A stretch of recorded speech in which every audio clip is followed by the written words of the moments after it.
Ang Pangulong Duterte po ba? Hindi po, direkta lang po doon sa mga kalaban po ng katahimikan ng ating bansa. Yung sumisira sa buhay ng isang tao, yung sumisira sa pamilya, yung sumisira sa lipunan, yung droga po eh. Yun ang dinirekta niya sapagkat pananagot ng sinupin at depensahan ng kapakanan ng mamamayan niya. It is a legitimate government operation. Wala pong missile na ginamit si Pangulong Duterte. Direkta po, tinutokhang nga po eh. Hindi po widespread. Hindi po tinutok-tok na gano'n. Oh, magbagong buhay kayo. Magbalik loob kayo sa... Binigyan po lahat ng pagkakataon. Mari pong merong collateral damage. Talaga pong gano'n eh. Lalaban talaga yung mga yan eh. Mga kriminal yan eh. Papayag po ba tayo? Kahit na po meron pong imperfections ang ating batas, sir. Wala pong perfecto pong sistema sa mundong ito. Ngunit huwag tayong papayag na mauna pang humatol ang isang hukuman na hindi natin naintindihan kung ano ang kanilang patakaran. Meron po tayong umiiral na batas. Ito po ang gusto pong mangyari kung bakit kami nagpipetisyon. Meron po tayong batas. We are a sovereign and independent nation. At ang ating pong hustisya, pati ang ating National Prosecution Service, buhay po at umaandar. Dapat sana dito muna pinadaan. Kaso po, wala. Alam naman po ninyo, ni isang asunto, ni isang kaso, wala pong inihain laban sa ating Pangulo. Pagkatapos po, iba pong hukuman, isang banyagang hukuman, ang bigla na lang kukuha sa kanya. Sa paraan na sapilitan. At wala tayong kibo, ganun po ba? Ano po ba ang muka? Anong muka niya harap natin sa mga ibang bansa pag ganito po tayo?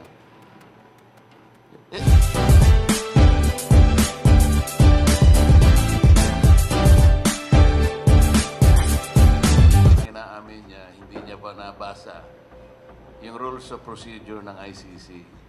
Kasi itong ginawa namin ngayon, kung babasahin mo yung procedure, independent ito do sa gagawin ng mga abogado ng dating Pangulo. Dahil ito'y nakalagay sa kanila mismong patakaran. Pwede tayong magpaabot ng saloobin ng isang NGO patungkol kung sino yung gusto nating bigyan ng suporta by way of a lobby, kagaya nito. At hindi ko nga maintindihan ba't kailangan mag-offer siya ng advice na yon. Dapat siguro ang nakuha natin mula sa kanila, bakit hindi man lang lumitaw nung arestuhin ang dating Pangulo? Samantalang sinasabi nila na ginawa yung pag-aaresto in compliance with the obligation under the Interpol. Kaya lang hindi nyo napansin na hindi man lang nag-figure out kung sino yung representative ng Interpol. Di ba napakalaking ng importansya ng Interpol sapagkat doon pala nakasalig yung pagkaka-aresto sa Pangulo. Dapat lumitaw sana, bago inaresto yung Pangulong Duterte, malinaw sana na yung physical copy ng warrant of arrest, pinresenta eh. Hindi malinaw yung ganun eh. Parang nauna yung pag-aaresto kaysa sa presentation or serving ng warrant of arrest. Malinaw yun eh. Nakikita ko kasi binabasa lang ng General Torre mula dun sa kanyang cellphone. Parang wala yung warrant of arrest eh. So dapat sana yung representative ng Interpol maliwanag nandun sana sana'y nagpapaliwanag, hindi si General Torre. Hindi yung tagapagsalita ng PNP. Hindi nyo ba naitanong bakit yung pati yung nagbasa ng Miranda rights, bakit si General Torre? Bakit wala man lang, okay lang siguro siyang magbasa, ngunit nandun sana sa tabi niya yung representative ng Interpol. Palagi niyang sinasabi, PCTC ng PCTC. Ngunit hindi man lang nila pinalitaw nasaan yung executive ng PCTC. Sa pagkakaalam ko, ito yung counterpart, local counterpart ng Interpol sa ating bansa. Hindi man lang ninyo tinanong sa kanila, nasaan po yung Interpol? Bakit po si Torre na lang ang salita ng salita at saka yung PNP? Samantalang inamin po nila, dinig na dinig ko, na kaya lang sila nandun Sabi daw ng Interpol, nag-request sila ng police and security assistance. That was the only role of the PNP, to provide security and police assistance. Bakit siya ba yung nagbasa ng Miranda rights?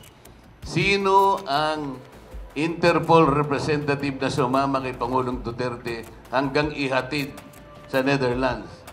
Meron bang nakita kayo na Interpol representative na sumama sa Pangulo? Wala.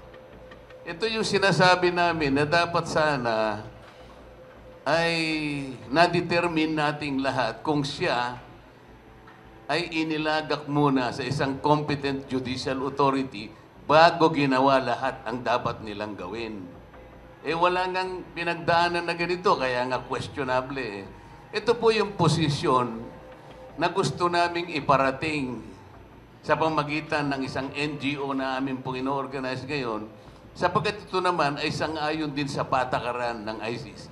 Pinapayagan naman po ang ganitong mga undertakings, ang ganitong initiative para maiparating sa kanila yung saloobin ng isang grupo o mamamayan o NGO.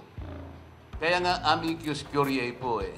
Sang-ayon po do sa section 103 ng kanilang rules of procedure. Hindi po illegal ang ginagawa natin. Sang-ayon, minabuti namin na isang-ayon lahat ang gagawin namin. Sang-ayon sa patakaran at provision ng ICC. Hindi pa po namin kino-question yung jurisdiction dito. Iba pong usapan yun. Sa palagay namin, ito yung pivotal issue na gagawin naman po ng mga legal counsels po ng ating Pangulo. Tungkol naman po doon sa kagustuhan naming mauwi sa kagad dito, sapagkat ang kanya pong kalusugan naman, alam naman natin. Pinapayagan din po kasi ng patakaran o provision ng ICC yung interim release pending trial. Kung halimbawa po, September talaga yung actual trial, kinakailangan pong ma-determine yung po bang continued detention ng dating Pangulo is required while waiting for the trial. Yun po ay necessarily gagawin ngayon ng ICC pagka nagkaroon po ng petition, re-reviewin po nila yung ginawa ng prosecutor na mga conditions na inihain niya nung siya'y humingi ng warrant of arrest. Baka po yung condition na ibinigay niya ay hindi na po obtaining. Kasi po nilagay po niyang isa sa kondisyon kung bakit kailangang arrestuin si Pangulong Duterte. Kasi popular po pala siya dito sa ating bansa. Yung pagiging popular ba niya, ibig sabihin, he still wields power in this country. Maaari siyang popular, pero hindi na po siyang presidente. Private na tao na lamang siya. Yun ang mga ICC, nakinig kagad na, kumo popular. Talaga pong popular. Wala tayong magagawa ron eh. So yung kondisyon po ba na dahil popular siya, kailangan siyang arestuhin? Yun po yung gusto namin na reviewin ngayon. Kasi po, nakalagay sa tuntunin ng ICC, pagka hindi na nasatisfy ang ICC na yung mga kondisyon na inilatag ng prosecutor ay hindi na effective, pwede po niyang i-release ang dating Pangulo with or without conditions. Ako po papayag, kami po papayag, kahit katakot-takot na kondisyon po, provided na makatuwiran naman, magbibigay po tayo ng kondisyon. Yun lamang, iuwi na lang muna habang naghihintay po siya ng takdang araw ng kanyang trial. Yun po, ito po ay sang-ayon din sa patakaran ng ating mga batas. No person shall be deprived of life, liberty, and property without due process of law. Hindi naman po talaga na-observe eh. Lahat po tayo alam natin na meron na pong naunang warrant of arrest na inisyo ang ICC na ipinadaan din sa Interpol sa presidente ng Russia, Vladimir Putin. Meron na rin pong naunang warrant of arrest na inisyo at ipinarte rin sa Interpol sa presidente ng Israel, Benjamin Netanyahu. Bakit po itong dalawang leader na ito, sa kabila ng ito po ay meron ng red notice sa Interpol, nauna pong na-issue ng warrant of arrest, bakit hindi po na-arrest? Dahil wala pong isang mamamayan ng Russia unang Israel ang nakipagsabuatan sa ISIS. Yun po ang aking opinion.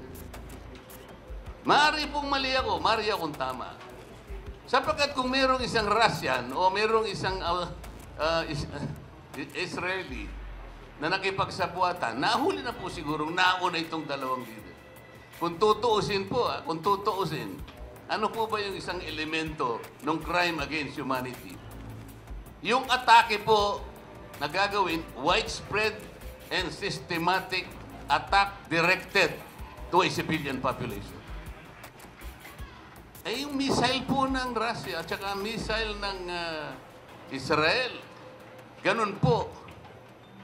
Wala pong kinikiling, wala pong sinisino kung sinong tatamaan yan.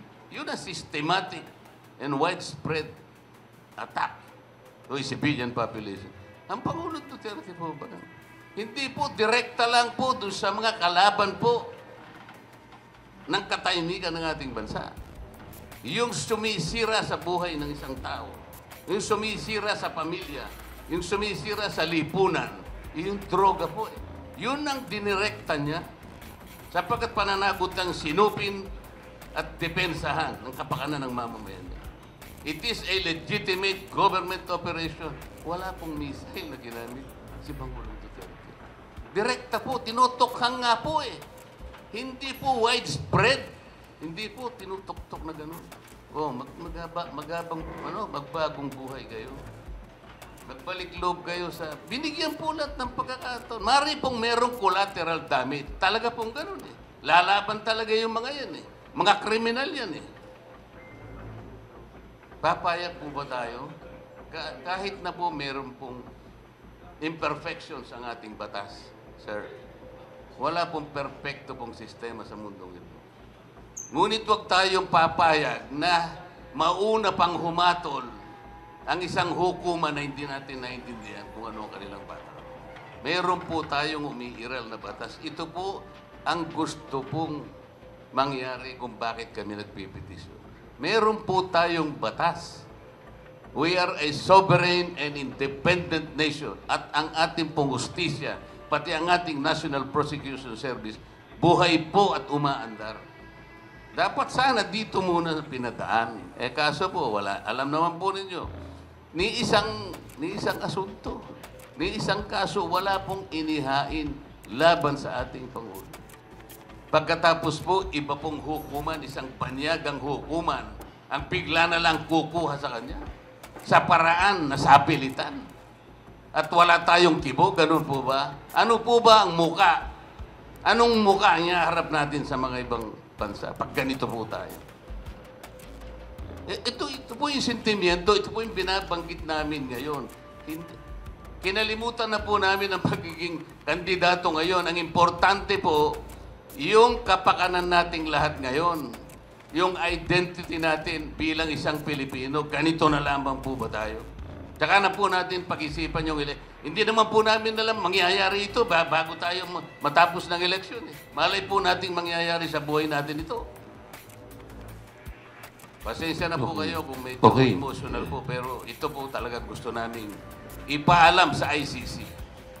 Eh kung meron lang kaming accreditation ni Senador Unasa, kaming dalawa na po ang tatayo doon. O basta ho malinaw petition yung ano natin. Sige, sir. Kayo naman.